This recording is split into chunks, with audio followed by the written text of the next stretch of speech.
दक्ष police news, पहिले खाकी मग बाकी। नाशिक रोड छत्रपती शिवाजी महाराज पुतळाजवळील सुविधा साडी सेंटर शेजारी एका चहाच्या टपरीवर फिर्यादी गोकुळ सुखदेव लोंढे वय 45 वर्ष, धंदा मजुरी, राहणार मसरूळ नाशिक या दोन अज्ञात इसमांनी त्याच्यासोबत जेवणाची कुरापत काढून त्याच्या मानेवर धारदार हत्यारानं वार करून त्यास गंभीर जखमी करून पळून गेले।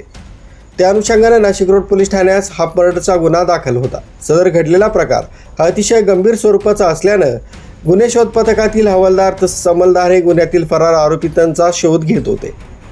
पोलीस हवालदार विशाल पाटील, सागर आडणे, महेंद्र जाधव, पोलीस शिपाई अरुण गाडेकर, रोहित शिंदे, योगेश रानडे असे शोध घेत असताना गुन्हे शोध पथकानं परिसरातील CCTV कॅमेरे तपासून सदर फरार आरोपी विष्णू लहानू पवार, राजू मुक्तार तेलोरे दोघे राहणार सिन्नर असं असल्याचं निष्पन्न केलं।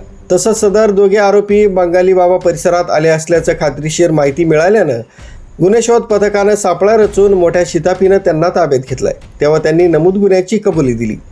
सदर उल्लेखनीय कामगिरी पोलीस आयुक्त संदीप कर्णिक, पोलीस उपायुक्त किशोर काळे, सहाय्यक पोलीस आयुक्त अद्विता शिंदे यांच्या मार्गदर्शनाखाली नाशिक रोड पोलीस ठाण्याचे वरिष्ठ पोलीस निरीक्षक जितेंद्र सपकाळे, भुवनेश्वर घनदाट, गुन्हे शोध पथकाचे सहाय्यक पोलीस निरीक्षक प्रवीण सूर्यवंशी, पोलीस उपनिरीक्षक सुनील बिडकर, गुन्हे शोध पथकाचे पोलीस हवालदार विशाल पाटील, सागर आडणे, महेंद्र जाधव, पोलीस शिपाई अरुण गाडेकर, रोहित शिंदे, योगेश रानडे आदींनी केली आहे। न्यूज ब्युरो, दक्ष पोलीस न्यूज, नाशिक रोड।